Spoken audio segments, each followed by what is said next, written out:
Bueno, soy laico y teólogo y como laico he participado también en distintos procesos desde la Asamblea Eclesial y luego pues a través de la CLARI y el CELAN en encuentros, eventos y procesos que han ayudado pues a llevar adelante, ¿no? Toda esta visión de una iglesia constitutivamente sinodal. Y de ahí que en el actual sínodo, porque todavía estamos en el sínodo, ¿ah? Son tres fases. En el actual sínodo, pues he tenido la posibilidad de participar en la comisión teológica al inicio y luego también durante la asamblea que culminó en octubre pasado. Y como decías, es muy importante que tengamos en nuestra mente que el sínodo está todavía en proceso. No es como los anteriores, donde el sínodo terminaba en la asamblea que en este caso se celebró en octubre pasado. Bueno, quisiera compartir con ustedes algunos aspectos del documento final y la palabra, la expresión que usó Daniela me parece fundamental, apropiación, porque a veces creemos que la implementación es simplemente agarrar algo y ponerlo pues en práctica y algo que sería de arriba abajo, ¿no? Una dinámica más de venir desde el tope de arriba, en este caso de Roma, y luego pues como que en las iglesias locales o en las instituciones locales se aplicaría. Por eso apropiación es fundamental, porque si no lo hacemos nuestro desde las realidades donde vivimos, pues no se trata entonces de una implementación según como en Episcopalis Communio, que es la constitución apostólica que reforma el sínodo, propone, ¿no? Que sea desde abajo, desde las iglesias locales y por tanto inculturado. Entonces, algunos elementos que quisiera destacar del documento, ciertamente son muchísimos más. Quiero centrarme más en algunos que nos pueden ayudar a ver el viraje que se hace, porque muchas personas dicen que aquí no pasó nada, que no se tomaron decisiones, que no hay cambios. Pues si no nos enmarcamos en un cambio de la visión de iglesia y la eclesiología que teníamos antes del pontificado de Francisco, no se entiende la importancia tan grande que ha hecho este sínodo. El otro día leyendo una pequeña reflexión de una historiadora italiana, ella decía que el sínodo para la Amazonía había hecho posible el sínodo de la sinodalidad porque fue la experiencia que movilizó la sinodalidad dentro de la iglesia y que luego pues el sínodo de la sinodalidad permitió darle ya forma a través no de un tema en particular, sino de la iglesia toda ella pensándose a la luz de la sinodalidad. Por eso, cuando comienza Francisco, el Papa, se inaugura esta nueva fase que todos conocemos bajo la eclesiología del pueblo de Dios. Estamos en el 2013 y el sínodo de la sinodalidad, dice el informe de síntesis, que fue la primera sesión de la asamblea en el 2023, dice que estamos en una ulterior recepción, que sería una ulterior recepción de esa fase que abre en el 2013 el Papa Francisco. Esto es algo único porque en los pontificados anteriores las recepciones del concilio se miden según el pontificado completo, una sola recepción, Juan Pablo II, una sola recepción, Benedicto XVI, y así fue también una sola recepción cuando decimos Pablo VI. Pero lo interesante de la expresión proceso es que estamos en un proceso en el cual la recepción adquiere un paso ulterior y ese paso significa una nueva recepción dentro de la recepción. ¿Qué implica esto? En la expresión pueblo de Dios. Un primer aspecto. Decía bien Daniela cómo la expresión pueblo de Dios tiene su origen en el bautismo y esto es algo que se rescata en todo el proceso. Recordemos que hay documentos como el Continental, donde se decía en la etapa continental, muchas personas decían es que estoy redescubriendo, estamos redescubriendo esta teología del bautismo a otras personas y lugares, pues en distintos continentes y regiones decían, esta teología del bautismo me permite reconocerme como hijo, como hija, como miembro de una iglesia. Es decir, la teología del bautismo nos ayuda a comprendernos en esta identidad común, como dice el documento final, ya no como meramente agregado de individuos, sino como una iglesia en la que el conjunto, el nosotros eclesial, tiene su fundamento en la teología bautismal. Por eso es que se dice en el documento final, el pueblo de Dios es sujeto, todo el pueblo de Dios, no algunos, tres expresiones que iremos viendo, todos, algunos, uno, todos es la totalidad del pueblo de Dios, algunos son en este caso los obispos y uno sería el papa. Aquí son todos en el pueblo de Dios los que son sujetos en su totalidad. Por eso, un segundo aspecto, se utiliza la expresión comunitario, pueblo de Dios como sujeto comunitario, porque es esa totalidad la que es sujeto, y a la vez se utiliza la otra expresión histórico, un pueblo de Dios que es sujeto histórico, porque siempre está en un lugar. En un lugar implica una cultura, una iglesia local que se arraiga en una cultura específica, en un tiempo y en una época específico. Aquí lo interesante es ver cómo ese sujeto comunitario e histórico ya va surgiendo desde la experiencia del proceso sinodal a la luz de el estar arraigados en iglesias, en plural, iglesias locales. El documento final explica muy bien esto de los diversos contextos en los que está cada una de nuestras iglesias. Porque fíjense que nunca se pregunta qué dice el Espíritu a la iglesia a lo largo del proceso, sino qué dice el Espíritu a las iglesias. Es decir, siempre es una pregunta a mi diócesis, a mi iglesia local. Por eso la expresión esa que decía Daniela, que al inicio resaltaba apropiación, es importante. No apropio algo para cualquier época, cualquier lugar, en cualquier cultura, sino desde la realidad en la que estoy viviendo en mi propia iglesia local. De ahí que pone un ejemplo de esta dimensión comunitaria en el documento final y lo pone a la luz de cómo se hace iglesia local y usa el llamado triple nada. Nada sin el obispo, nada sin los presbíteros, nada sin el consenso de todo el pueblo de Dios.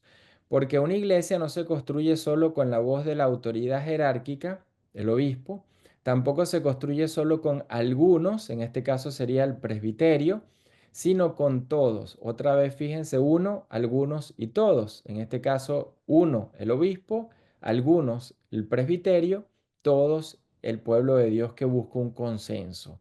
Si esos tres elementos no están dados, no hay una construcción de una iglesia que sea sujeto comunitario, sujeto histórico.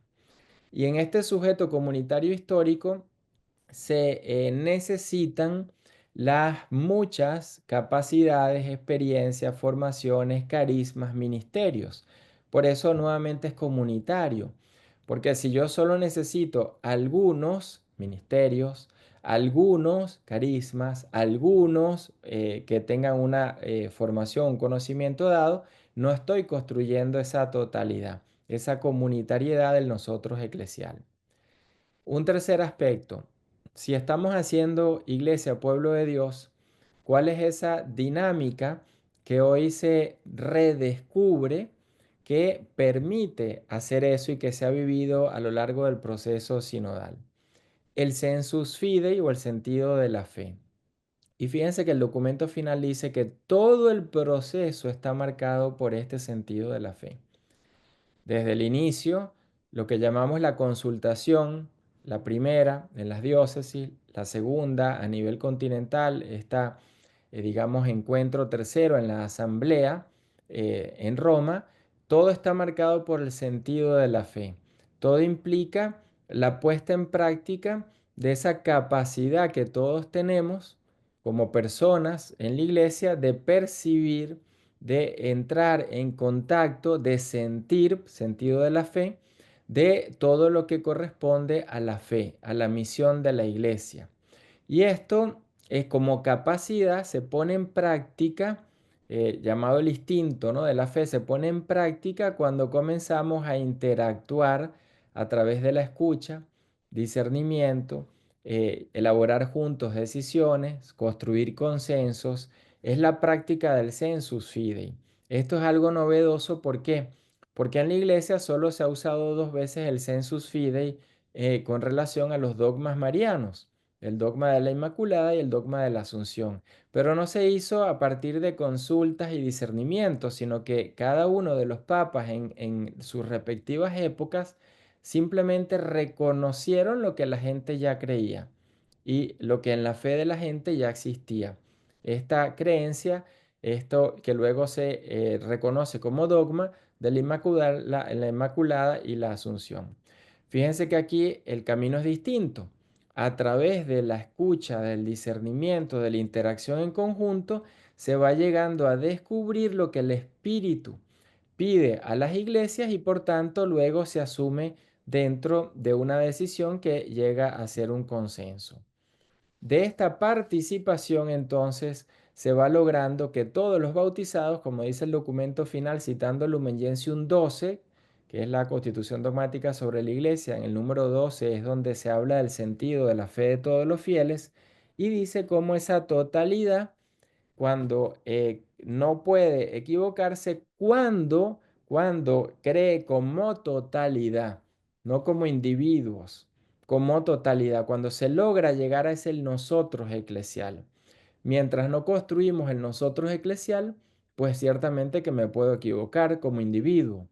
Cuando construimos ese nosotros eclesial, logramos llegar a un consenso, como dice el texto, en materias de fe, en materia de moral. Y este consenso supone entonces la participación de todos en la profundización de la tradición. Y es el documento final cuando cita a Dei Verbum que nos da esta idea de lo que significa la tradición con relación al progreso.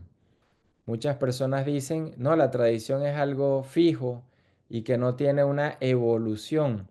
Pues el documento citando Dei Verbum nos recuerda que hay una evolución en la tradición y una, por tanto, en el modo como comprendemos en cada época la tradición, en el modo como la transmitimos, siempre se van dando los cambios necesarios para que pueda ser entendida de una manera mejor.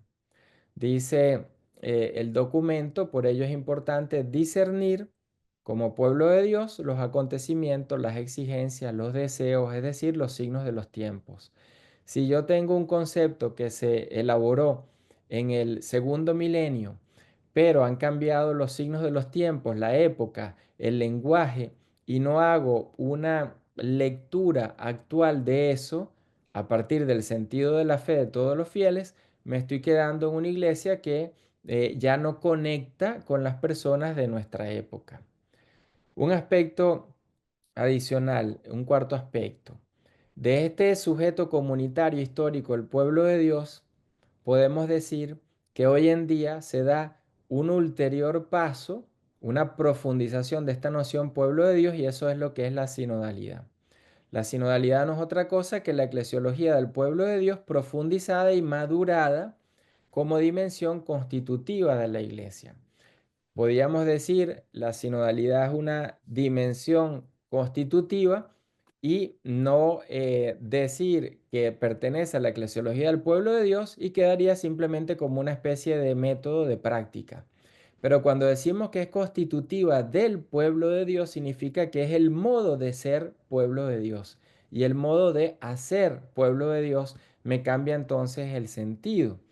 En el documento final, por vez primera, en un texto de un magisterio que es pontificio, porque recuerden que el documento fue asumido ya como magisterio ordinario por el Papa, adquiere entonces un estatuto teológico que no tenían los documentos de los sínodos anteriores. ¿Y esto qué significa?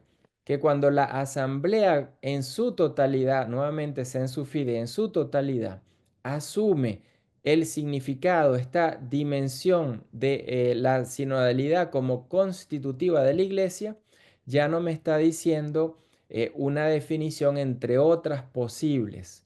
Al pasar a ser esto asumido por toda la asamblea y el Papa reconociendo a toda la asamblea como un miembro más de ella, lo hace magisterio ordinario, esto pasa a ser una definición de la iglesia, de lo que significa ser iglesia y de lo que significa ser iglesia, y por tanto no una entre otras posibles, sino la manera de ser y de vivir en la iglesia.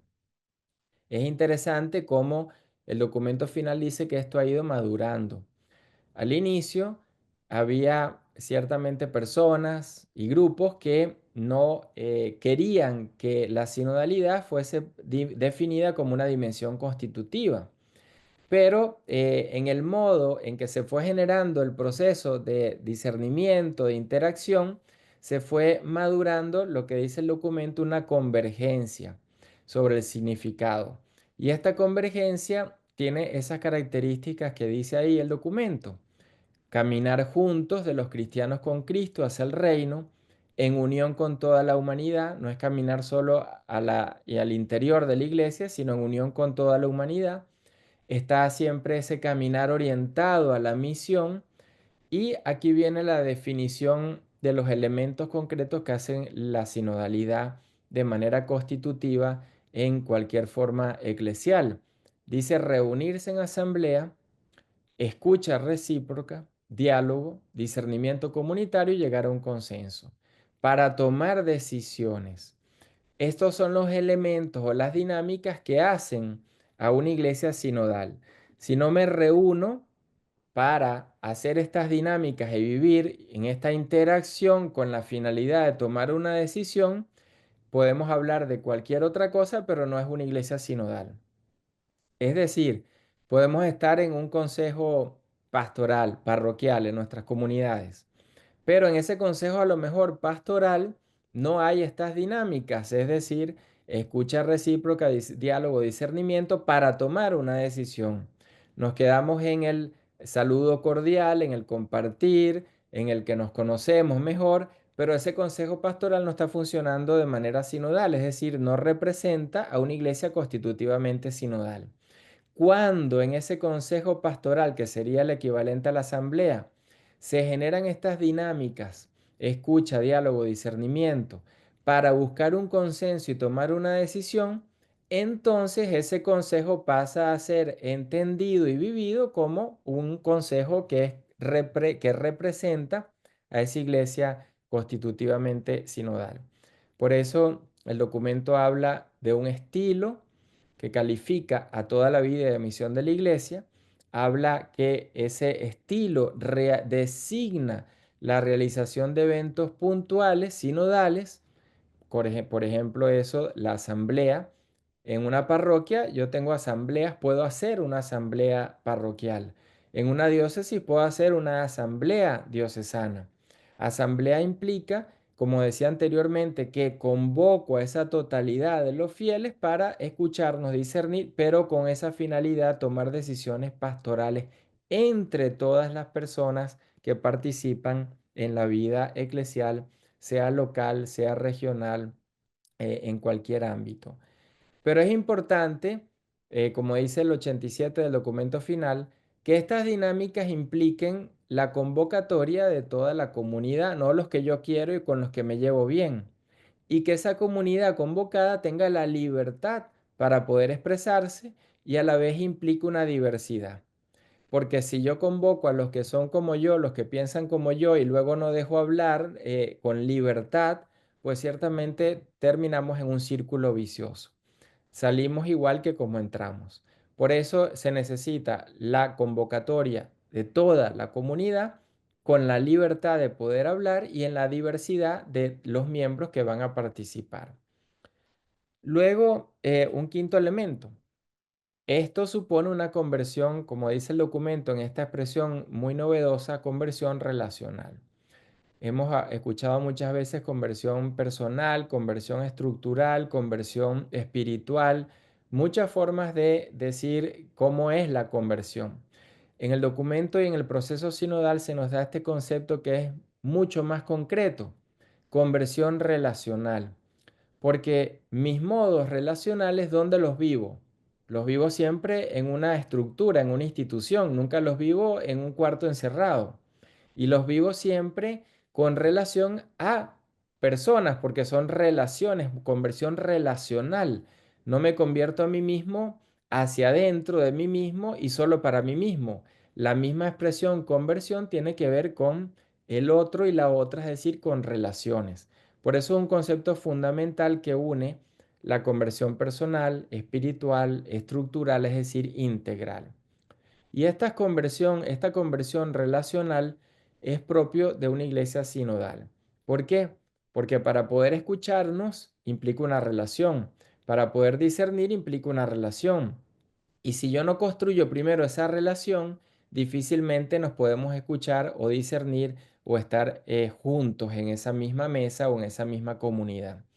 Es tan importante que un método colabore con la creación de un ambiente donde las relaciones fluyan para poder luego hacer una escucha y un discernimiento.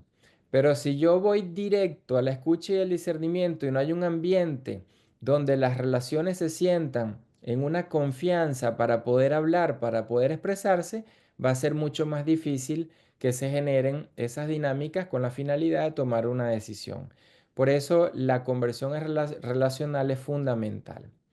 Y finalmente, un aspecto que se trabaja a lo largo del documento y que nos ayuda a comprender hoy en día esta visión de iglesia que no es solo ministerial, sino también en relación a carismas y vocaciones. Estas tres dimensiones de la vida eclesial. Hay vocaciones, hay carismas, hay ministerios. Dice el documento en el número 36 que el Espíritu suscita esta gran variedad de carismas y ministerios en el pueblo de Dios, es decir, al interior del pueblo de Dios, que implica esa totalidad de sujetos que estamos en el pueblo de Dios. Y aquí se basa en esta unidad que el Espíritu nuevamente favorece. No tengo un carisma dado por mí mismo. No tengo un ministerio dado por mí mismo y para mí.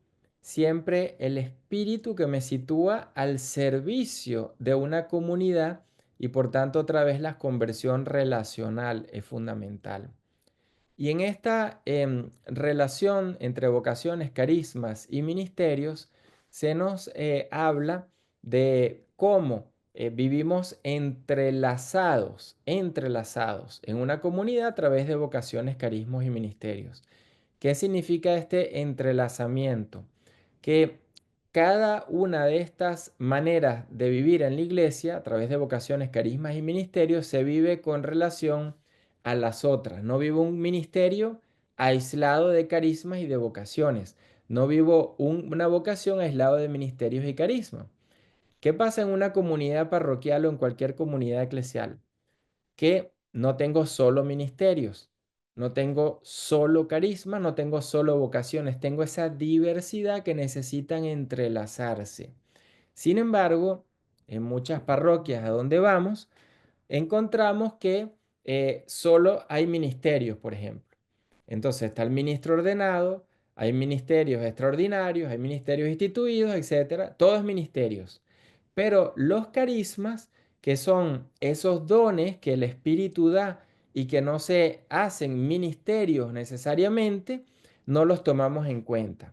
Por ejemplo, si alguien tiene ese don de ir a visitar a enfermos, no necesariamente eso tiene que ser un ministerio extraordinario.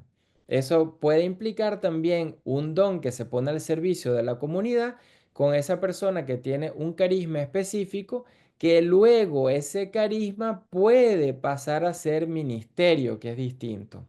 Como dice el número 66, se discierne en esa comunidad local, se discierne de los carismas que se puedan identificar en esa comunidad, cuáles toman forma ministerial. Y esto es algo novedoso para nosotros, pero no lo fue así en el primer milenio, porque generalmente hoy en día se va directo al ministerio. Ah, esta persona quiere ayudar en la comunidad. ¿Qué ministerio le damos? O esta persona tiene tal don. Ah, eso hay que inmediatamente convertirlo en un ministerio. Por eso el entrelazamiento. No todos los carismas deben configurarse como ministerios, ni todos los bautizados deben ser ministros, ni todos los ministerios deben ser instituidos. Hay que buscar la forma hoy en día. Aquí dice buscar criterios, buscar procedimientos, buscar instrumentos para que puedan existir estas tres dimensiones dentro de una comunidad. Por ello, una invitación que hace el documento es a favorecer ministerios, en el caso de los ministerios, que no sean en torno al sacramento del orden. Y esto es algo también novedoso, los ministerios instituidos. Fue Pablo VI quien hizo la primera reforma ministerial creando ministerios instituidos. Luego, Juan Pablo II y Benedicto XVI no hicieron más ministerios instituidos. Luego viene el Papa Francisco y hace otra vez ministerios instituidos, como el acolitado, el lectorado, catequesis.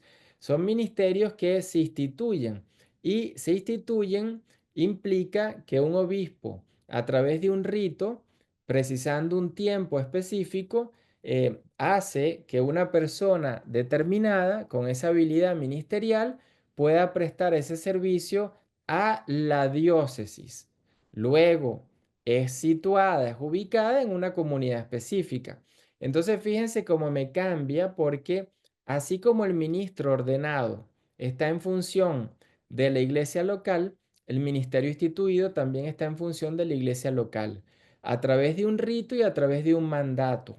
Y esto rebalancea la ministerialidad en la iglesia y nos ayuda a entender pues que la iglesia no es solo una iglesia en torno al ministerio ordenado, sino que tiene que abrirse a esta diversidad de ministerios, de carismas y de vocaciones que puedan darse y que deben darse en cualquier ámbito eclesial. Bueno, quería compartir esos aspectos que nos ayudan solo en esta visión eclesiológica que ha favorecido este giro del sínodo con relación a lo que en los anteriores pontificados pues teníamos como visión eclesiológica.